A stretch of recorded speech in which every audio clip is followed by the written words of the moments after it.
जय हिंद, जय भारत। और आप इस समय देख रहे हैं CCA न्यूज़ 24 चैनल को और मेरा नाम है दिनेश गर्ग जैन कड़वे सवालों वाला। आपको बता दूं, हमारी भारतीय सेना जिसके ऊपर हमें दिल और दिमाग से पूरा गर्व होता है कि हम कहीं पे भी अगर भारतीय सेना का जवान देखते हैं, वो वर्दी देखते हैं, तो हमारे दिल से एक ही चीज़ निकलती है, जय हिंद।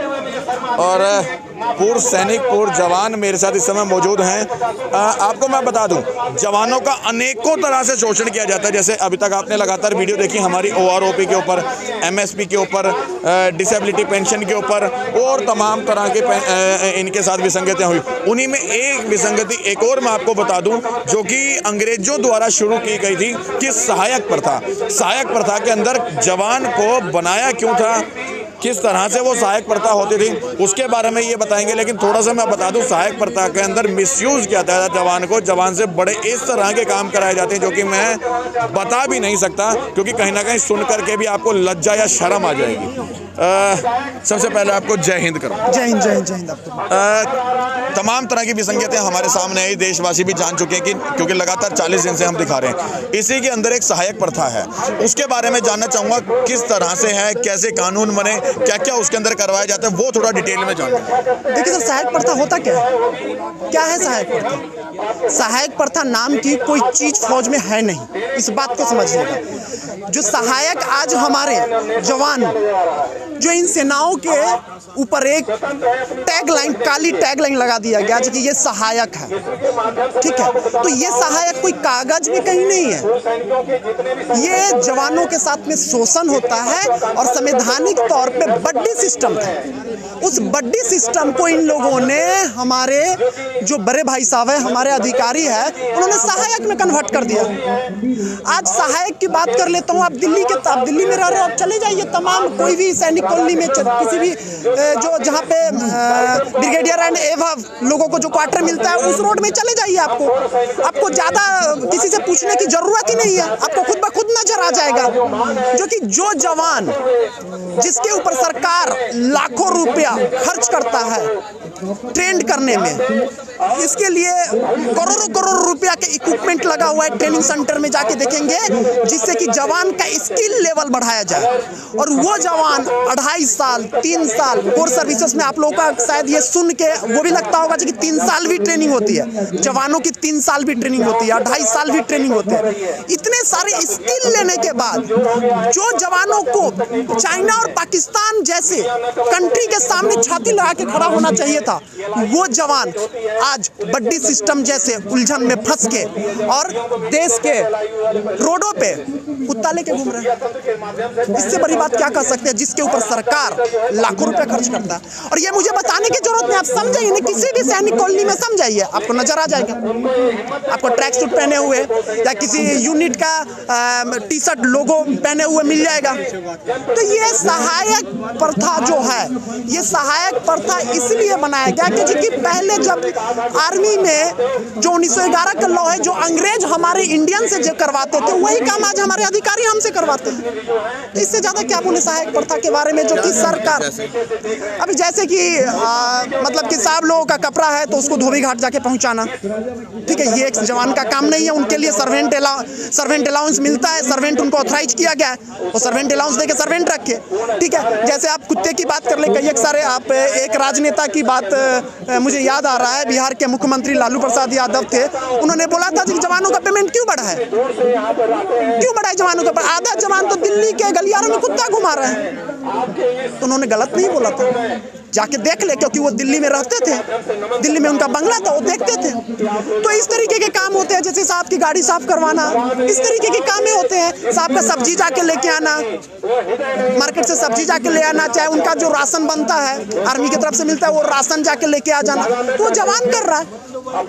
वो जवान जो है नौकर के काम कर रहा है, एकदम कर रहा है, एकदम कर रहा है। और ये हम लोग सर्विस में रहते हुए इसलिए आवाज नहीं उठा पाते हैं क्योंकि हमारे ऊपर बहुत सारे ऐसे मतलब लॉ लगे होते हैं कि मीडिया के सामने में आप नहीं पहुंच सकते। बहुत सारे हमारे ऊपर कानून होता है, हमें डिसिप्लिन में रहने की आदत होती है, हम डिसिप्लिन भंग नहीं करते हैं। तो लेकिन अफसर डिसिप्लिन भंग करता है, 100% करता है, 100%। आपको मैं बता देता हूँ कि हमारी मोबाइल को तोड़ दिया जाता है, हमारी मोबाइल को तोड़ दिया जाता है और वही अधिकारी मोबाइल 5-5 7-7 रखते हैं, उनके बच्चे रखते हैं। हम अगर कोई डीपी में फौजी डीपी लगा लिए तो हमारे ऊपर ऑब्जेक्शन आया था, तुमने डीपी कैसे फौजी एरिया का लगा लिया। यहाँ से ये मतलब लोकेशन फॉरवर्ड हो जाएगा दुश्मन कंट्री में, और उनके जो चाइल्ड वगैरह है, उनके बच्चे हैं, फायरिंग रेंज पे जाते हैं, वो वहाँ का फोटो लेते हैं, वो तमाम फोटो चढ़ाते हैं।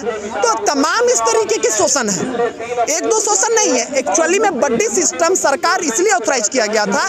देखो आप लोगों ने बड्डी सिस्टम, देखो बड्डी सिस्टम एक ही नहीं होता है, लड़ाई के लिए बड्डी सिस्टम बनाया गया था। बड्डी सिस्टम का मतलब क्या है कि कोई जवान अगर मूव कर रहा है तो एक जवान का राइफल अगर ईस्ट में है तो दूसरे जवान का राइफल वेस्ट में होना चाहिए, ठीक है। कहीं कहीं 4 बड्डी सिस्टम होते हैं, 4 जवान एक साथ में चलते हैं, चारों दिशा में राइफल होता है। तो ये बड्डी सिस्टम बनाया गया था। एक सीओ साहब का ही बड्डी होता है, ठीक है। तो सीओ साहब का बड्डी उनके लड़ाई के लिए है, ना कि उनके घर में काम करने के लिए। लेकिन उस बड्डी सिस्टम को काम करने में लगा दिए, तमाम काम करने के लिए बताया, मैं बता भी नहीं सकता हूँ। हमें खुद शर्म लगती है जो कि हम इस तरीके से काम करवाते हैं हमें। अब इससे बड़ा क्या हो सकता है जो कि हम उनके घर के कपड़े उठा के धोबी घाट पहुंचाते हैं बैग में डाल के। भाई उसके लिए तो उनको सर्वेंट ऑथराइज है ना, हमसे करवाते हैं। और एक ऑफिसर्स के घर में 1-1 2-2 नहीं 4-4 5-5 है। आज मैं गारंटी के साथ कह सकता हूं कि लाखों जवान जिसको पाकिस्तान और चाइना के सामने अपने छाती खड़ा करके खड़ा होना चाहिए था उसकी गोली अड़ने के लिए, वो जवान आज बड्डी सिस्टम में उलझा हुआ है, जो बड्डी सिस्टम बना था लड़ाई के लिए। तो टोटल मिसयूज किया जा रहा है जवानों का। और इसके अगेंस्ट में माननीय प्रधानमंत्री, माननीय रक्षा मंत्री, अब कैबिनेट मिनिस्टर को मैं हम्बल हाथ जोड़ के रिक्वेस्ट करूंगा जो कि जवान को कमजोर मत होने दो। जो जवान लाखों करोड़ों रुपया आप उसके ऊपर खर्च करके उसको स्किल देते हैं, स्किल सोल्जर बनाते हैं, वो जवान आज किस उलझन में पड़े हुए हैं, उसको पाकिस्तान और चाइना के अगेंस्ट में लगाए। तो ये है बड्डी सिस्टम से। अच्छा ब्रजेश जी, एक चीज़ मेरे सवाल है, जब आपने मुझे बताया अफसर को जब सरकार की तरफ से खुद जो है नौकर मिलता है, तो फिर जवान को क्यों लगाते हैं? वो नौकर तो जब सरकार ने दे दिया, फिर जवान को किस लिए लगाना है? सिंपल सी बात है, फाइनेंशियली सेव। भैया आप सर्वेंट रखोगे तो सर्वेंट को पैसा भी देना पड़ेगा ना। उसको सर्वेंट को पैसा कौन देता है, अफसर या सरकार? सरकार देती है, सर्वेंट अलाउंस उनका। क्यों साहब लोग सर्वेंट अलाउंस है, सर्वेंट अलाउंस है उनको, और वो सर्वेंट अलाउंस बचा के हमसे काम करवाते हैं, हमसे लेते हैं। अच्छा, सरकार जो है डायरेक्ट नहीं डालती पैसा उसमें, सर्वेंट को लिए अफसर को पैसा देती है। उनके जो होता है ना वो उनके पेमेंट के साथ में ऐड होके आता है। इतना इसके बारे में इतना डीप नॉलेज मुझे नहीं है। देखिए जिस चीज़ में डीप नॉलेज नहीं उसमें ये क्लर्कियल लोग ज़्यादा इनके बारे में बता सके, लेकिन जहाँ तक मैं जानता हूँ एज बाय नॉलेज ये सर्वेंट अलाउंस उनको मिलता है और वो उनको पे एंड अलाउंस के साथ में जुड़ के मिलता है। मतलब बड्डी सिस्टम ये है क्या कि वो जवान का कंधे से कंधा मिला? बड्डी सिस्टम का मतलब ये है जो कि 2 बड्डी, अब 2 बड्डी हम है, हमें नॉमिनेट किया जाता है जो कि एक तुम्हारा बड्डी ये है। कहीं कहीं अधिकारी पूछ लेते हैं तो तुम्हारा बड्डी कौन है, अगर हम वो नहीं बताएंगे तो हमें पनिश हो जाता है। तुमको बड्डी का पता नहीं है तो क्या लड़ाई लड़ेगा? तो बड्डी का मतलब ये था, और ये संविधान और ये कैबिनेट ने ये ऑथराइज किया है बड्डी। ये बड्डी के लिए नहीं ऑथराइज किया है कि आपके घर में जाके काम करें। आज तमाम ऐसे सैनिकों हैं जो सुसाइड करते। क्यों करते सुसाइड? आज सैनिकों की बात करो, एक सैनिक जब भर्ती होने के लिए आप कोई भी भर्ती कार्यालय के सामने में जाके आप जाके कवर करिएगा, रात को 2 बजे लाइन लगाता है, रात को 2 बजे लाइन लगाता है। उसका रनिंग होता है सुबह के 7:30, 8, 9 बजे, और 2 बजे से लाइन में खड़ा रहता है। मतलब इतना जुनून, इतना पैशन आर्मी में जाने के लिए। ऐसा क्या हो जाता है कि 2 साल जैसे ही उसकी सर्विस कंप्लीट होता है वो जाते ही वहाँ अपने सेक्शन जेसीओ से, अपने एनसीओ से कहने लगता है साहब मैं प्रमोशन नहीं लूंगा, साहब मैं 15 साल के बाद बाहर निकल जाऊंगा। जबकि आर्मी जैसे ऑर्गेनाइजेशन पूरी दुनिया में नहीं है इतना वेलफेयर देने वाला ऑर्गेनाइजेशन। और इस ऑर्गेनाइजेशन में आप मेरी एज देख लो, क्या एज है इस ऑर्गेनाइजेशन में, जहाँ पे 65,000 रुपया सैलरी है, तमाम अपने अभिभावकों के लिए फैसिलिटी है, मेडिकल फैसिलिटी है, राशन फैसिलिटी है, तब आर्मी छोड़ के निकल रहे। क्यों निकल रहे? क्या सरकार की दायित्व ये नहीं बनती है लेकिन इसके ऊपर गहन सोचा जाए? क्या है 65,000 रुपया आज मुझे मिल रहा था, उसको छोड़ के आज सिक्योरिटी की नौकरी 20,000 और 19,000 में करने के लिए तैयार है। क्यों? ये सवाल बनता है, ठीक है। क्या माइंड में चलने लगता है, ऐसे क्या माइंड में चल रहा है? जिस लड़के के अंदर पैशन होता है देशभक्ति का, जिस बंदे के अंदर पैशन होता है जो कि मैं दुश्मनों से लोहा लूंगा, जिस बंदे के अंदर पैशन होता है जो कि मैं देश के लिए बना और देश के लिए करूंगा, और उसको सरकार स्किल करने में करोड़ रुपया खर्च करती है, उसके बाद वो क्या काम कर रहा है? किसी अधिकारी के घर में बड्डी सिस्टम, और ये एक दो जवान नहीं है, लाखों की संख्या में।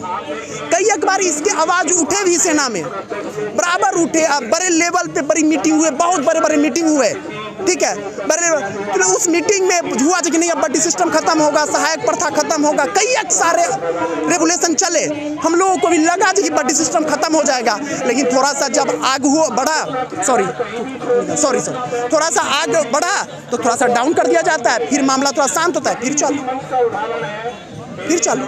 कई एक सारे आज प्रेजेंट टाइम में ही एक दोस्त है जो कि अयोध्या का है, आप उनका इंटरव्यू देखे भी होंगे, सोशल मीडिया पे वायरल हो रहा होगा, वो आज देखो छोड़ के आ गया। अब उसके साथ में मैं जानता हूँ क्या होगा, उसके साथ में होगा कि ये देश का भगोड़ा है, लेकिन उसको देश का भगोड़ा बनने के लिए मजबूर किसने किया? क्या इस चीज़ की जांच होती है? नहीं होती।